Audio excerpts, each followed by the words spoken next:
compagno di Elda Tandura, accusato dell'omicidio della 66enne di Vittorio Veneto, torna in libertà per un errore del GIP Mascolo. Il procuratore attacca, così si vanifica il nostro lavoro. Nuova bufera sul giudice trevigiano che fece scalpore per le sue dichiarazioni sulla legittima difesa, ma il magistrato replica: non credo di aver commesso errori.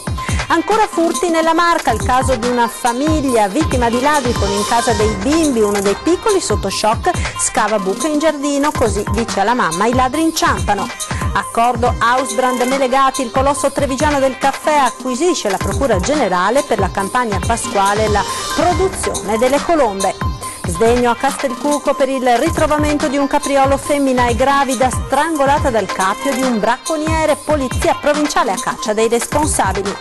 Treviso capitale della cultura 2020, oggi a Roma la delegazione guidata dal sindaco Manildo ha presentato il dossier alla commissione ministeriale, il 16 il verdetto. 500 ragazzi diversamente abili della Marca stamane hanno partecipato alla festa di Carnevale organizzata all'Odissea di Spresiano dai servizi per la disabilità dell'ULSS 2. Buonasera e ben ritrovati con l'edizione trevigiana dei nostri TG. In primo piano la scarcerazione del presunto assassino di Elda Tandura per un errore del giudice, amarezza e delusione della procura, anche perché non è la prima volta che accade in tribunale a Treviso. Sentiamo.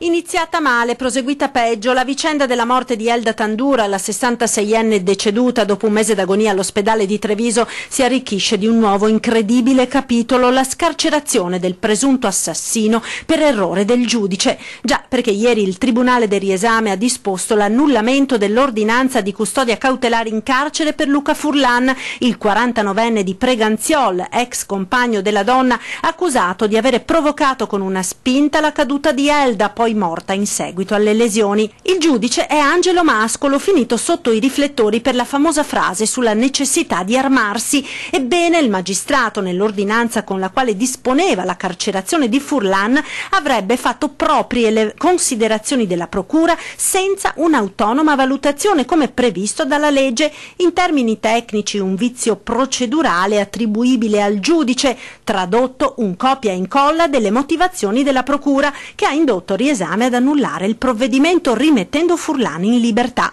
Ed in procura, dove ancora brucia la vicenda della scorsa primavera con la scarcerazione della banda dei giostrai, sempre per un vizio di forma, la notizia è stata accolta con profonda amarezza. Purtroppo non è la prima volta che accade e ovviamente è un motivo di amarezza, è un motivo di amarezza direi ad ampio raggio, quando invece il nostro lavoro è buono e non ha gli sbocchi che ci aspettiamo asseritamente per interventi di qualcun altro, evidentemente la cosa ci dispiace. Un'amarezza, quella del procuratore, acuita dalle conseguenze che la scarcerazione potrebbe avere. Anche per la persona che è attinta da questo provvedimento, perché se le esigenze permangono è evidente che la procura chiederà nuovamente il rinnovo del provvedimento, cosa che la persona si potrà aspettare e quindi anche, voglio dire, sottrarre eventualmente a questo provvedimento che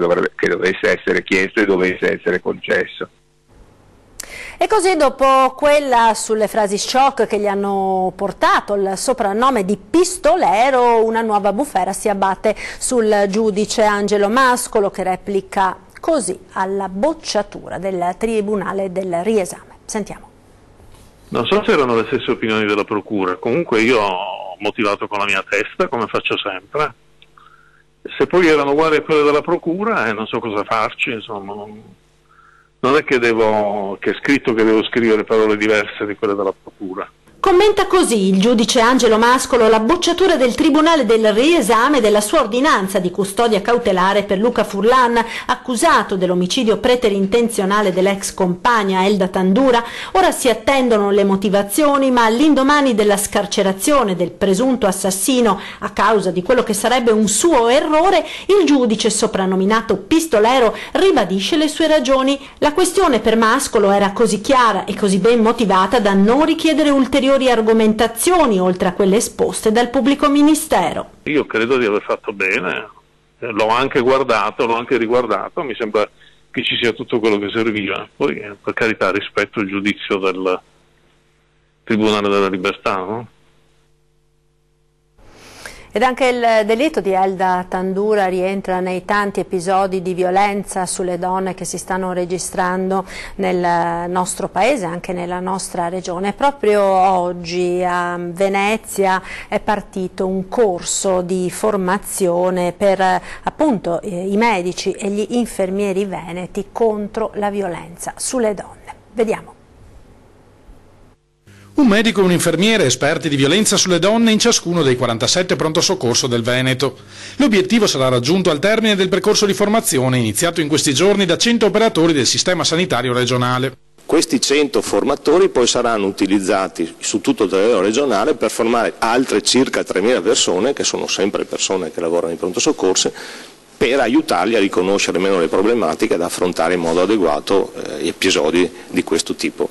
Al termine di questo percorso, spiegano dal coordinamento regionale emergenza-urgenza, qualsiasi donna che abbia subito violenza sarà trattata allo stesso modo in qualsiasi pronto soccorso del Veneto, da personale in grado di identificare non solo i danni fisici ma anche quelli psicologici ed economici. L'obiettivo del medico di pronto soccorso e degli operatori, degli infermieri di pronto soccorso è quello di avere chiaro che cosa fare in queste situazioni, come ci si deve comportare, che cosa chiedere, come chiedere e anche di mettere la persona che abbiamo di fronte in sicurezza, quindi di creare un ambiente, una sorta di campana di vetro dove poterla trattare acquisendo la sua fiducia e quindi cercando di avere tutti gli elementi fondamentali che ci permettano di aiutarla.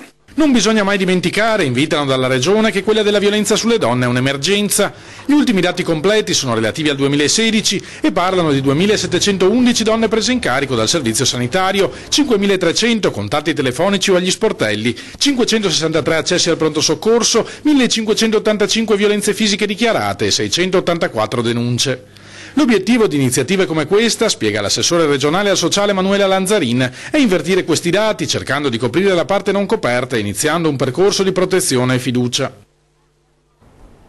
Il gruppo Hausbrand ha assunto la Procura Generale per finanziare la campagna di Pasqua di Melegatti e procedere con l'acquisizione della società. Lo riferisce una nota dell'azienda di Nervesa, spiegando che l'obiettivo del gruppo è quello di rilevare l'azienda veronese per risanarla, garantendo una continuità industriale e creando un grande gruppo made in Veneto.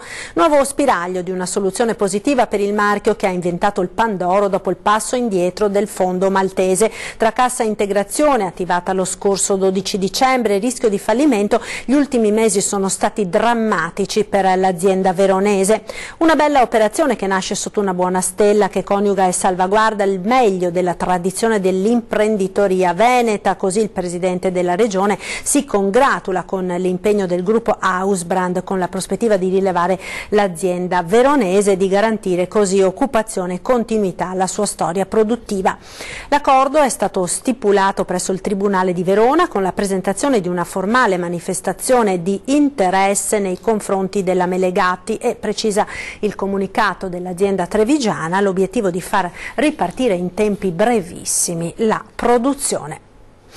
Ancora cronaca, famiglia di Villorba, vittima di 2 furti nell'arco di circa un anno, ladri in azione mentre in casa ci sono i bambini, lo shock di uno dei figli che scava buche in giardino, così dice il piccolo alla mamma, i ladri inciampano. Vediamo. Mamma, sto scavando delle buche in giardino, così la prossima volta che verranno i ladri inciamperanno. L'innocenza di un bimbo che interpreta a modo suo lo shock per il furto subito nella propria abitazione. A raccontare la terribile esperienza una donna di Villorba che per la seconda volta in poco più di un anno ha visto la propria abitazione violata dai malviventi che si sono introdotti in casa mentre all'interno c'erano i figli con la babysitter. Non hanno sentito nulla mentre i ladri rovistavano nelle stanze, scappando poi con gioielli e libretti postali. Un'esperienza che ha sconvolto mamma e papà, perché ancora una volta qualcuno si è introdotto tra le 4 mura domestiche, mentre all'interno c'erano i figli. Come è accaduto la prima volta, quando di notte, mentre la famiglia dormiva, i ladri, dopo aver narcotizzato genitori e bambini, sono entrati in casa e hanno frugato tra le stanze, lasciando però il lavoro a metà, perché disturbati dalla sveglia che suonava. Un fatto che ha lasciato il segno anche nei piccoli di casa, non solo quella fisica del livido sul corpo di uno dei figli provocato dai malviventi nel tentativo di spostarlo per poter rubare tra gli scaffali della cameretta, ma anche quella psicologica, quanto mai dolorosa e difficile da guarire, concretizzata in quel gesto, in quello scavare buche in giardino per far inciampare i ladri. Ladri entrati in azione qualche giorno fa approfittando dell'allarme installato dopo il primo colpo, disinstallato il tempo necessario per far giocare in giardino i piccoli. Un senso di insicurezza che serpeggia tra le vie e le piazze della Marca, che diventa ancora più forte quando nel proprio paese si registra un furto, come è accaduto nella notte tra martedì e mercoledì a Resana, dove è stata presa di mira una tabaccheria. Ignoti hanno forzato la porta e sono poi scappati con tabacchi e denaro, bottino non ancora quantificato. Tra il 2 e il 5 febbraio, invece, banditi in azione in un'impresa edile di Montebelluna, dalla quale sono state portate via attrezzature per circa 15.000 euro. Si è sentito male mentre era alla guida della sua auto ed ha tamponato l'auto che lo precedeva. Un 85enne trevigiano purtroppo non ce l'ha fatta ed è morto poco dopo il ricovero all'ospedale. L'incidente si è verificato questa mattina poco dopo le 9 a Treviso davanti alla chiesa votiva a Sant'Antonino. Sul posto, oltre ai sanitari del 118, anche gli agenti della polizia locale. E restiamo a Treviso, dove da tempo circolava la voce tra i ristoratori di un finanziere che pretendeva grossi sconti minacciando controlli minuziosi. Una situazione chiarita dalle Fiamme Gialle che hanno denunciato un professore precario che si spacciava per agente tributario. Sentiamo. Non c'è pace per le scuole trevigiane. Dopo i casi di attenzioni particolari di docenti nei confronti delle alunne, ora arriva anche il professore precario che si spacciava per finanziere. Una storia che pare non sia propriamente un episodio isolato, tant'è che circolava da tempo tra i ristoratori trevigiani, che spesso, più propriamente nel periodo delle festività, si trovavano tra i clienti anche un quarantenne di corporatura atletica che quando si trattava di pagare esibiva le insegne della finanza chiedendo un sostanziale sconto, minacciando in alternativa controlli minuziosi. Intanto per evitare complicanze sarebbero scesi a compromesso, ma quando la presenza è diventata più assidua e soprattutto più fastidiosa si sono presentati al comando della Piani chiedendo spiegazioni e ai finanzieri, quelli veri, non è servito molto tempo per arrivare al quarantenne campano residente a Maserata, insegnante precario di educazione fisica che si spacciava per agente della tributaria, ma non solo. Infatti nella perquisizione della sua abitazione è saltato fuori non solo la placca tarocca della Guardia di Finanza, ma anche un blocchetto della SIAE col quale si spacciava anche per funzionario nei locali da ballo e per finire l'inevitabile contrassegno invalidi per il parcheggio agevolato, ovviamente contraffatto perché il falso finanziere doveva poter parcheggiare in barba a tutte le regole. Ed ora le immagini, le vediamo tra pochissimo, di un capriolo femmina ucciso da una trappola dei bracconieri. La carcassa dell'animale è stata rinvenuta dalla polizia provinciale nei giorni scorsi tra le colline di Castelcuco durante dei pattugliamenti antibracconaggio. L'animale è morto soffocato da un laccio d'acciaio al collo che si è stretto ad ogni tentativo del capriolo di divincolarsi. Una lunga agonia, secondo gli agenti, per la femmina che è risultata anche gravida. Polizia provinciale che sta svolgendo delle indagini per risalire ai bracconieri che hanno abbandonato la trappola mortale lasciando però importanti tracce del loro operato come impronte di scarponi da trekking, cordino specifico reperibile in pochi negozi specializzati ed altro. Gli autori rischiano denunce penali oltre che importanti sanzioni pecuniarie relative ai reati contro il patrimonio faunistico dello Stato. Cambiamo argomento. Treviso, capitale della cultura 2020. Oggi a Roma la delegazione trevigiana ha presentato il dossier alla commissione ministeriale. Il 16 febbraio il verdetto. Sentiamo com'è andata.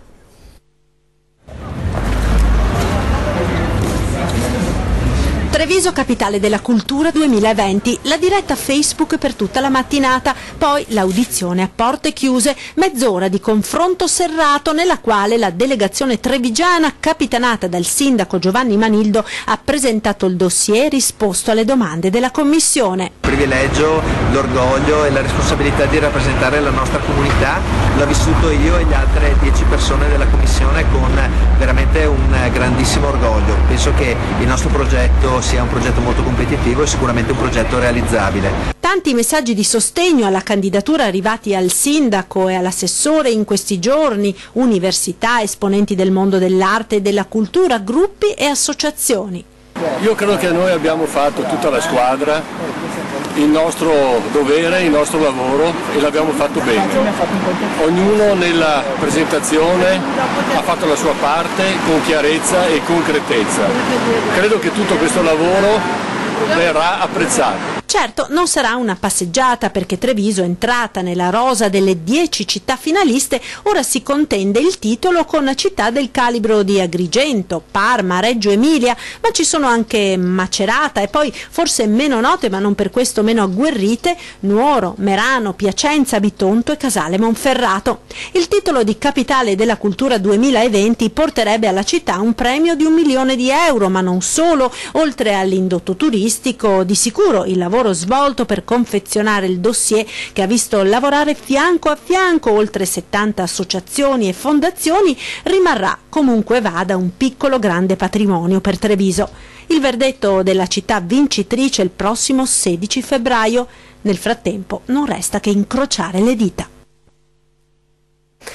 Ed ora un nuovo capitolo del contenzioso tra il fisco e Cesare De Stefani per la famosa osteria senza oste, ricorso respinto e sanzione da 30.000 euro. Osteria senza oste ma piena di guai, ovvero come ostacolare un'idea che richiama curiosi da tutto il mondo fin su a San Pietro di Barbozza attraverso le 1000 pieghe della burocrazia. Una storia, quella di Cesare De Stefani, che tra poco farà il decennale. Era infatti il 2009 quando arrivò il primo accertamento e ieri la commissione tributaria ha respinto l'ennesimo ricorso, stabilendo che l'osteria, pur senza l'oste, è a tutti gli effetti la stessa attività di un qualsiasi bar del nostro territorio e nello specifico avrebbe prodotto per questo un reddito di oltre 6.000 euro. Per questo deve sborsare quindi 30.000 euro richiesti dagli ispettori dell'Agenzia delle Entrate, ma De Stefani non molla, anzi lega questa vicenda agli accertamenti fiscali e al suo salumificio, che si sono conclusi a suo tempo in un nulla di fatto. L'accertamento dell'osteria senza oste, che se ne dicano e che dicano i tribunali, è stato un atto di ritorsione da parte dei funzionari e su questo ancora mi sto dannando per portare alla verità. Io non mi arrendo, questa è un'ulteriore sentenza che manifesta una volontà di ragion di Stato, di una commissione che di fronte a 6.000 euro non gli rimane che dar ragione all'Agenzia delle Entrate, perché non si può dare una vittoria logica e ovvia a un cittadino che ha trovato il coraggio di reagire, ma a un cittadino che ha deciso comunque di non piegarsi, e troverò in altre istituzioni e ad altri livelli la forza e la giustizia che le commissioni tributarie allo stato attuale per quanto riguarda l'osteria senza oste non hanno voluto dare. E ora linea alla regia per qualche istante di pubblicità. Restate con noi, subito dopo andremo a Oderzo. Pubblicità.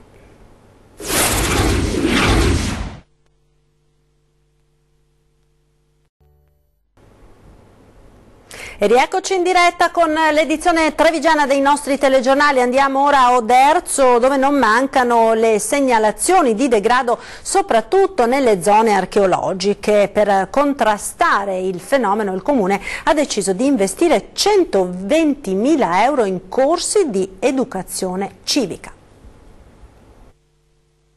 Interrompere questa spirale di malcostume e di inciviltà per cui si utilizzano questi spazi per gettare carta o per imbrattarli.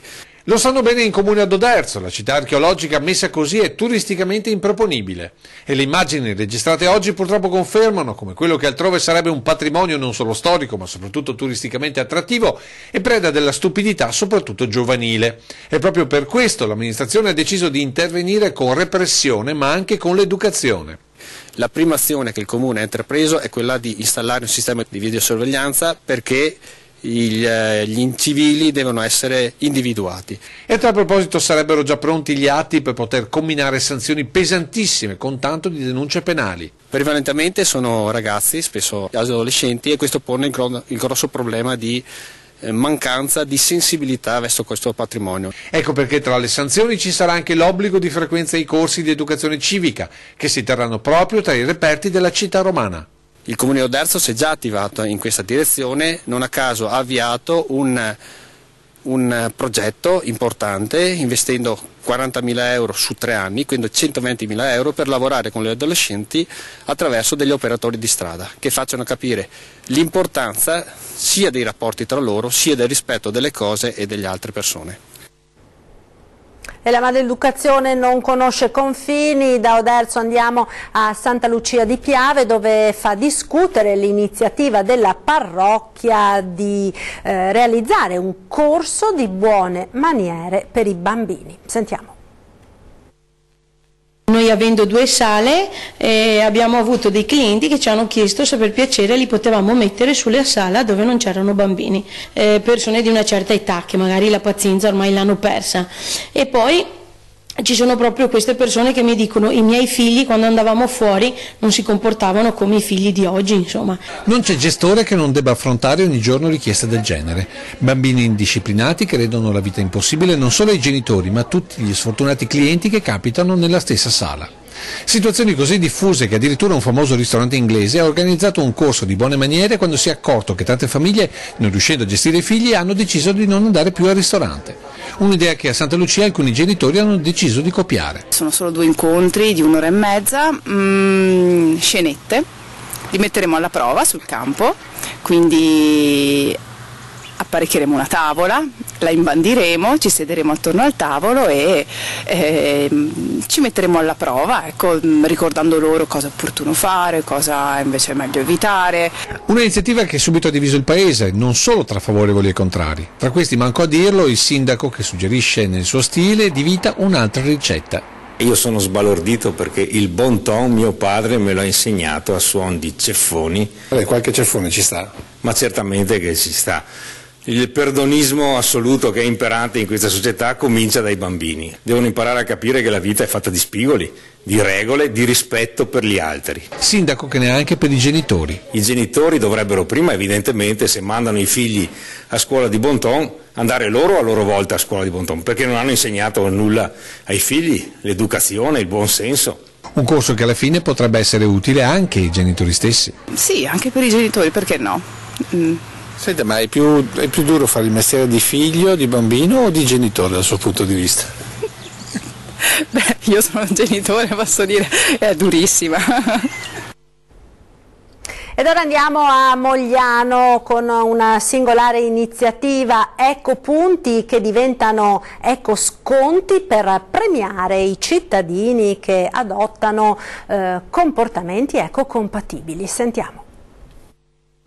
Ecopunti a Mogliano come premiare i cittadini virtuosi e nello stesso tempo promuovere il commercio di prossimità. Chi mette in atto comportamenti ecosostenibili, quindi ad esempio conferisce rifiuti presso l'ecocentro, conduce il pedibus, svolge lavori di volontariato nel campo del verde pubblico, utilizza per i propri bimbi pannolini riciclabili, riceverà degli ecopunti che diventano buoni sconto per gli acquisti. Tutte queste persone riceveranno degli ecopunti che saranno trasformati in ecosconti che potranno utilizzare nei 21 negozi che hanno aderito all'iniziativa del Comune di Mogliano Veneto. L'obiettivo è di promuovere i comportamenti virtuosi ed ambientalmente sostenibili, contribuendo nello stesso tempo a promuovere i negozi di prossimità, quelli che con i loro servizi e le loro vetrine contribuiscono a far vivere i centri storici e creano aggregazione per i cittadini. Serve per tenere vivi i nostri centri storici che altrimenti sarebbero desertificati da questo proliferare inconsulto di troppi centri commerciali. Le vetrofanie stanno per essere affisse in questi giorni a Mogliano. Maggiori informazioni sull'app Ecopunti e sul sito moglianoveneto.ecopunti.it. Sarà inaugurato sabato mattina il ponte al centro dei laghi di Revine che collegherà i comuni rivieraschi, 450.000 euro finanziati dalla Regione Veneto, che permetterà di dividere il percorso di 9 km attorno ai laghi in 2 percorsi di 4 e 5 km. Un manufatto eretto nel punto di collegamento tra i 2 laghi che collegherà anche le comunità di Revine e Tarzo, e più di qualcuno già parla di primo fatto concreto di una possibile fusione tra fra le due amministrazioni rivierasche verso un unico comune dei laghi. 500 ragazzi diversamente abili della Marca questa mattina hanno partecipato alla festa di Carnevale organizzata nella discoteca Odissea di Spresiano dai servizi per la disabilità dell'ULSS 2.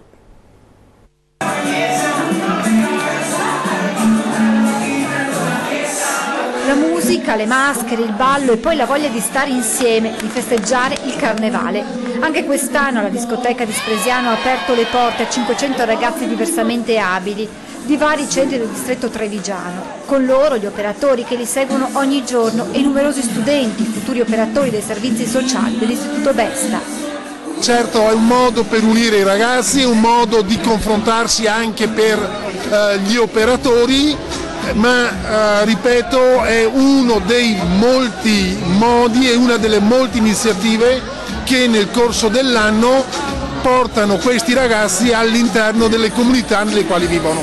L'occasione per questi ragazzi di immergersi nella vita di tutti i giorni, che passa anche, perché no, attraverso la festa del Carnevale. Abbiamo volato delle canzoni molto belle. È un bel modo per far provare loro a queste persone uno spazio che altrimenti forse non proverebbero. E quindi va bene, funziona. Sanremo in confronto a noi non regge il confronto, eh? Esatto! Siamo molto ma molto meglio! Più iniziative così per i ragazzi, uscire, divertirsi, muoversi, stare insieme con altri ragazzi, la libertà.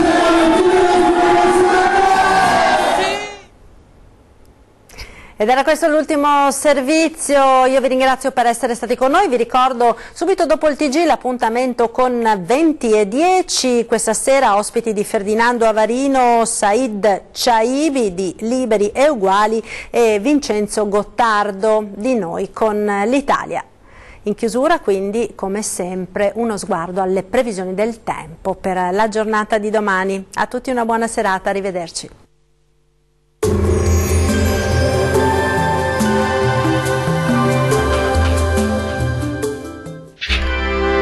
Tremonti, attrezzature e materiale per saldatura professionale a Montebelluna. Ben ritrovati al meteo di Antenna 3. Non cambia molto la situazione rispetto ai giorni scorsi, sarà ancora una giornata con qualche piovasco sul Triveneto. Vediamo il dettaglio. Sul Veneto giornata all'insegna di un tempo lievemente instabile sulla nostra regione, dove il cielo si presenterà irregolarmente nuvoloso. Non sono da escludere deboli piovaschi a carattere sparso, specie sui settori occidentali. Temperature massime tra 6 e 9 gradi, valori minimi compresi tra 2 e 5 gradi circa. Spostiamoci ora a vedere la situazione del Friuli Venezia Giulia. Al mattino sarà molto nuvoloso, con cielo spesso coperto, ma in genere asciutto. Col passare delle ore qualche debole pioggia potrà interessare il Triestino. Migliora ovunque entro sera-notte. Temperature massime tra 8 e 9 gradi, minime tra 3 e 6 gradi circa. Raggiungiamo infine il Trentino Alto Adige. Tempo lievemente instabile anche qui, con qualche debole precipitazione possibile sul Trentino, localmente anche a carattere nevoso. Molte nubi sul resto della regione, con locali foschie mattutine sulle vallate di confine. Le temperature massime saranno comprese tra 8 e 11 gradi, minime tra 1 e 2 gradi. Il mare sarà generalmente poco mosso, i venti deboli nord-orientali lungo le coste e da nord-ovest al largo. Dal meteo di Antenna 3 per ora è tutto, arrivederci al prossimo aggiornamento.